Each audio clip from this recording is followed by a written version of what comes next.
estar aquí con ustedes hoy. Vamos a hablar un poco sobre la evaluación cognitiva, que efectivamente termina siendo una pieza clave en todo este rompecabezas del compromiso del sistema nervioso central por el COVID-19. Em,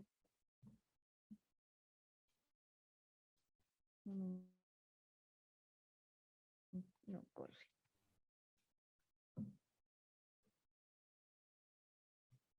Dale. ¿Ya? Listo. Listo, bueno, muy bien. Ya hablaba ahorita María Fernanda ampliamente cómo es el compromiso del sistema nervioso central por la infección por SARS-CoV-2 y cómo toda esta cascada de citoquinas puede ser una de las explicaciones para la aparición de algunos de los síntomas en la fase aguda.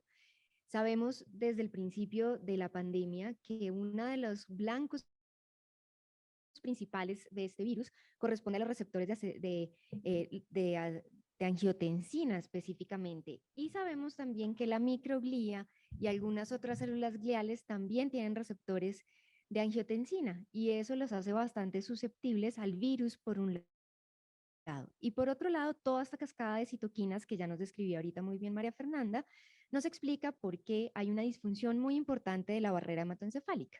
Y adicionalmente, pues también hay un compromiso indirecto a través de todo lo que corresponde al compromiso pulmonar, a la hipoxemia y la vasodilatación que se genera por la infección. Aquí es importante entonces que tengamos en cuenta que el sistema nervioso central se afecta tanto de una manera directa, sabemos además también que la invasión directa del nervio olfatorio produce alguno de los síntomas iniciales más severos, que es el compromiso del olfato, y adicionalmente entonces tenemos el compromiso de esa barrera hematoencefálica que va a afectar directamente a algunas estructuras que están relacionadas con estas áreas. Las principales son el cerebelo, el núcleo caudado y todo lo que tiene que ver con el estriado anterior, el tálamo, la corteza frontal y el cíngulo anterior. Todas estas estructuras hacen parte del sistema límbico y explican en gran parte los síntomas afectivos, comportamentales y cognitivos que vemos en una fase inicial de la enfermedad. Y la respuesta inmune que se produce además con la ruptura de esta barrera hematoencefálica pues produce también un cambio en algunas áreas importantes como la glándula pineal, que explicaría en gran parte los trastornos de sueño tan marcados que vemos en las fases iniciales, en las fases agudas, el órgano subfornical y el órgano vasculosum. Pero adicionalmente acordémonos que hay dos áreas importantes también en el tallo cerebral que no tienen una barrera hematoencefálica significativa. Una de esas es el área postrema, lo que nos pone en riesgo de lesionar otras estructuras, incluyendo algunas que se afectan directamente también por el COVID y que corresponden a algunas estructuras del tallo cerebral, en especial a todo lo que tiene que ver con los núcleos de la formación reticular. Entonces, si bien esa cascada inflamatoria y la invasión directa a través del nervio olfatorio al sistema nervioso central podrían explicar los síntomas en una fase aguda, parece ser que el compromiso que se produce a través del área postrema, que es el que permite que se invada el sistema nervioso central a nivel del tallo cerebral, permite que haya una disfunción de esa formación reticular. En la formación reticular tenemos algunos núcleos que son muy importantes para la generación de neurotransmisores. Ustedes recordarán que ahí están los núcleos del RAFE, está el locus ceruleus, por ejemplo, y hay algunos núcleos adicionalmente que permiten el control parasimpático.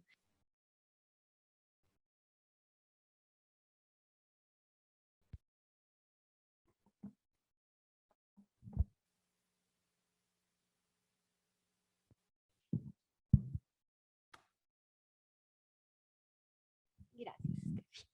Bueno, gracias. Y el compromiso entonces del tallo cerebral explicaría algunos de los síntomas que aparecen en lo que hoy llamamos un COVID prolongado.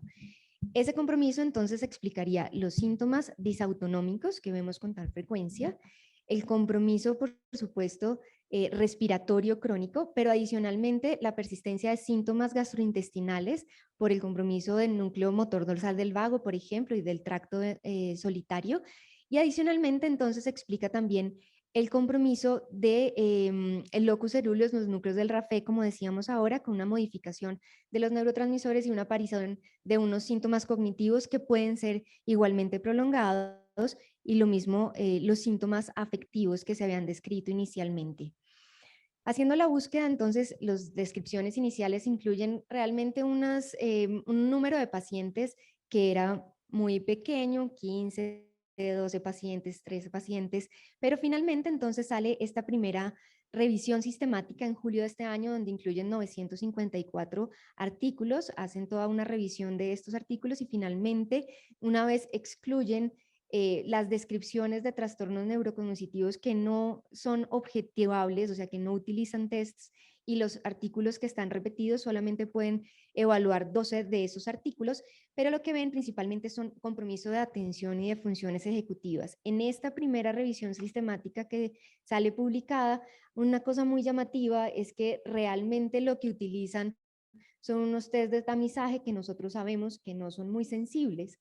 Entonces utilizan el MoCA y el Mini-Mental, nada más. Sin embargo, es una base para decirnos, aquí parece haber un compromiso atencional y de funciones ejecutivas. Y encontré esta revisión que me parece súper interesante. En el Reino Unido hicieron un estudio en 81.337 pacientes. Y de estos 81.000 pacientes lo que hacen es evaluar específicamente funciones cognitivas. Lo importante para ellos era estar seguros de que estos pacientes no tenían un trastorno neurocognitivo previo y la edad promedio de los pacientes era 46 años. Eran pacientes realmente muy jóvenes. Y lo que hacen es hacer algunos estudios de bloques, de identificación de emociones y algunos estudios, algunas pruebas también de atención, como algo similar a lo que hacemos nosotros aquí con el dígito símbolo, que muestra que efectivamente la mayoría de estos pacientes que tenían o que describían alguna queja subjetiva de memoria, lo que tenían realmente eran un compromiso en la planeación, en el razonamiento y en la atención selectiva. Esto ya es mucho más claro con una muestra tan grande de pacientes. Bien, entonces, pasando un poco al tema que tenemos de la evaluación cognitiva, tendríamos que hablar entonces algunos lineamientos generales. Sabemos que la evaluación neuropsicológica puede ser desde lo básico, que era como nos decía la doctora Iragorri, ahora utilizando test de tamizado, y que sabemos que definitivamente no nos da la información necesaria, ¿sí? Puede ser la primera aproximación, pero que si podemos, ojalá, tendríamos entonces la posibilidad de tener una batería y un protocolo específico de evaluación neuropsicológica. Esa sería entonces una valoración general que necesitamos entonces, o que más bien nosotros lo usamos dentro del contexto de la clínica de memoria entonces en nuestro centro. Estas baterías o protocolos específicos pues nos van a dar una información muchísimo mayor y nos van a dar la posibilidad entonces de empezar a establecer los perfiles cognitivos. Digamos que a partir de esas valoraciones generales también podemos tener valoraciones específicas, que es las que empezamos a usar y usamos según las hipótesis entonces de compromiso cognitivo específico en un área y que podemos entonces ahondar aún más para poder establecer esos perfiles tan anhelados que tenemos. Bien, los objetivos entonces de la evaluación, pues básicamente como ustedes saben es una de las piezas entonces dentro de esta valoración del compromiso cognitivo y básicamente lo que hacemos es describir con detalle las consecuencias de la lesión cerebral. Básicamente en términos del funcionamiento cognitivo, los posibles trastornos de conducta y las alteraciones emocionales. ¿Cómo lo hacemos? Pues a través de los test específicos y los protocolos de los que les hablaba ahora. Aparte de eso, yo creo que es fundamental poder decir que esta valoración siempre nos permite entonces diseñar un plan de rehabilitación, ¿sí? Que este plan de rehabilitación, como ustedes lo han hablado durante estos días, debe ser lo más individualizado posible y tiene que ser entonces, digamos que uno de los propósitos fundamentales de la valoración y sobre todo en estos pacientes que estamos viendo últimamente. Estos objetivos, digamos que finalmente lo que nos permiten es finalmente poder diseñar entonces planes de rehabilitación, establecer objetivos y estrategias, pero sobre todo indicadores de logros que apunten entonces al manejo de las situaciones de la vida diaria y cotidiana de nuestros pacientes. Básicamente lo que hacemos entonces ya es una clasificación por ámbitos cognitivos y funcionales, no específicamente por test, y tenemos que medir todos esos ámbitos cognitivos, pero solamente, digamos que lo más importante es poder hacer una exploración entonces de estas alteraciones en las actividades de la vida diaria del paciente y teniendo en cuenta las quejas que tienen ellos como pacientes, sus familiares y el contexto entonces en el que funcionan. Digamos que aparte de estos lineamientos generales, lo que queríamos mostrarles básicamente es qué pasa entonces luego del COVID-19. Nosotros hemos tenido, digamos que una gran cantidad de pacientes, podríamos decir que más de 100 pacientes, que llegan a nuestra consulta precisamente con quejas subjetivas después de haber padecido la infección. Estas quejas básicamente las podemos reunir en estos criterios que están acá. Tienen déficit de atención, entonces ya perciben que su capacidad atencional ha disminuido. Tienen, por supuesto, alteraciones entonces en la memoria, ¿sí? En la memoria episódica y en la memoria de trabajo, que sabemos que son como los grandes grupos que tendríamos que evaluar. Dificultades en encontrar las palabras, y es esa dificultad anómica en el discurso, y una incapacidad para realizar tareas simultáneas, o la dificultad entonces, o la disminución en las pruebas de atención dividida, o en las actividades de la vida cotidiana que implican una atención dividida. A partir de ahí entonces empieza a aparecer algo, y es un término nuevo, que podría explicar lo que hemos visto en nuestros pacientes, y es la fatiga, ¿sí? La fatiga descrita no solo como la fatiga física, sino la fatiga cognitiva, y eso es algo muy interesante que empieza a tomar, digamos que relevancia dentro de lo que hemos visto en los perfiles de nuestros pacientes. Entonces, les traigo acá algunos de los perfiles cognitivos de estos pacientes nuestros. Ustedes saben que el protocolo que usamos nosotros pues incluye valoraciones del lenguaje, de la atención, de la función visoconstruccional, de la memoria, por supuesto, y de las funciones ejecutivas. Voy a mostrarles algunos de los pacientes que hemos tenido, más o menos entre 65 y 75 años, pacientes con un nivel educativo medio, y los escogí para mostrarles porque son pacientes que no tienen ninguna, digamos, comorbilidad desde el punto de vista cognitivo, o sea, que no tienen antecedente de trastorno neurocognitivo y que acuden a la clínica por la queja después del COVID, ¿sí? Estos pacientes, entonces empezamos a ver cómo realmente lo que empieza a fallar son todas las funciones que tienen que ver con el procesamiento ejecutivo, sobre todo aquellas que implican una atención un poco más elaborada, ¿sí? Funciones de planeación como la que vemos en las copias de las figuras de Rey, en las funciones que evaluamos, digamos que la función activa pura de estas tareas prácticas construccionales, la diferencia entonces en las curvas de memoria en que empiezan a hacerse, digamos que más una dificultad en la vocación pura, con un perfil disociado en el aprendizaje, y la caída entonces en las puntuaciones del funcionamiento ejecutivo, de las pruebas que evalúan el funcionamiento ejecutivo.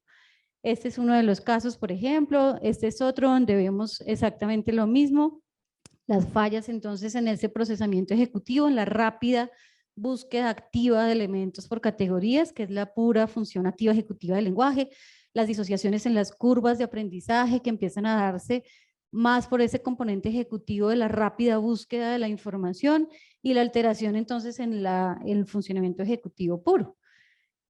Digamos que si lográramos tratar de ubicar esto dentro de la teoría, que no es fácil porque tal vez es un proceso en continuum que tenemos que ir elaborando entre todos, vemos cómo entonces de pronto esa alteración de la atención es una expresión del síndrome disejecutivo, ¿sí? Que finalmente empieza, como vimos, a perfilarse dentro de ese estudio de nuestros pacientes.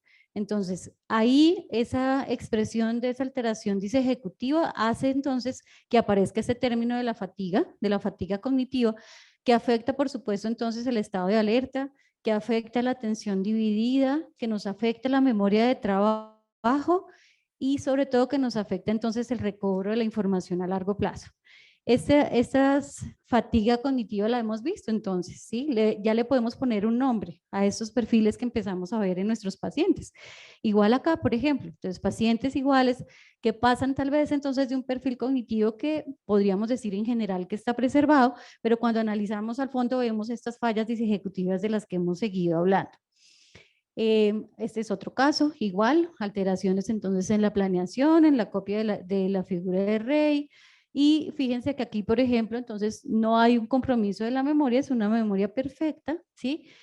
Y eso es lo que hemos visto entonces, tal vez tenemos un abanico de posibilidades digamos que en las implicaciones del COVID en el funcionamiento cognitivo, porque puede ir desde un funcionamiento cognitivo perfecto, sin ninguna alteración, solo las quejas en la vida cotidiana, a unas alteraciones disejecutivas leves y a un trastorno neurocognitivo también, ¿sí? Como por ejemplo, en este caso en donde vemos un severo compromiso de la memoria, por ejemplo, si ustedes ven ahí las curvas de memoria, la rojita es lo esperado, el azul es lo que tiene la paciente que vemos, ¿cierto? O sea, es una memoria absolutamente comprometida en donde no hay ninguna capacidad de registro de información. Esto, digamos que nos lleva a seguir repasando la teoría. Bueno, entonces miren cómo todas estas disfunciones ejecutivas, pues nos habla por un lado de una disfunción frontal, por supuesto, es lo primero que uno piensa, pero entonces nos hace pensar un poco también atrás, cómo en algunos pacientes que tenían previamente lesiones de tallo cerebral, pues ya habíamos visto algo que se llamaba el síndrome pseudofrontal y parece ser algo parecido a lo que habíamos visto en ese tipo de pacientes, ¿de acuerdo? Entonces, nuevamente, esto nos confirma que el compromiso de tallo cerebral puede ser el responsable de esto. Devuélvete un poquito. Listo. Entonces, hay varios grupos en el mundo tratando de evaluar cuáles son realmente entonces los predictores de trastorno neurocognitivo, en quienes tenemos que estar más pendientes. Y aunque inicialmente se pensaba que era únicamente en pacientes que tenían disfunción respiratoria, que nos explicaba en gran parte los resultados, pues hay otros estudios que muestran que incluso pacientes que nunca tuvieron síntomas respiratorios tienen también los síntomas cognitivos. Luego, cuando vamos a evaluar los predictores, este es un estudio que hacen en Estados Unidos, se incluyen 999 pacientes con un promedio de edad también de 45 años, intentan ver cuáles son los síntomas principales. Y llamativamente entonces estos síntomas que parecen ser unos marcadores corresponden a lo mismo de lo que habíamos hablado al principio de la charla, que incluyen entonces síntomas que sugieren una disfunción de esa formación reticular y del tallo. Miren cómo están incluyendo la cefalea, por ejemplo, algunos síntomas afectivos como la ansiedad, pero igualmente gran cantidad de síntomas disautonómicos y algunos otros síntomas como la tos o la persistencia de la alteración del olfato y el gusto, que también implican entonces una disfunción de esos núcleos del tallo cerebral. Cuando hacen específicamente algunas métricas neurológicas, entonces se dan cuenta que estos pacientes principalmente han tenido ansiedad, describen por supuesto las fallas cognitivas y ya hablábamos ahorita del compromiso de la pineal. Muchos de estos pacientes persisten con un trastorno en el sueño que también puede ser un predictor del deterioro cognitivo. Listo. Y hay algunos otros estresores psicosociales que también pueden favorecer la aparición de los síntomas cognitivos. Dentro de esos, los más importantes son la pérdida del empleo, la incertidumbre desde el punto de vista financiero y las dificultades en la relación con la familia y con los amigos. Bueno, y tal vez para terminar tendríamos que pensarnos esto, y es qué tiene o qué pasa con lo neurodegenerativo.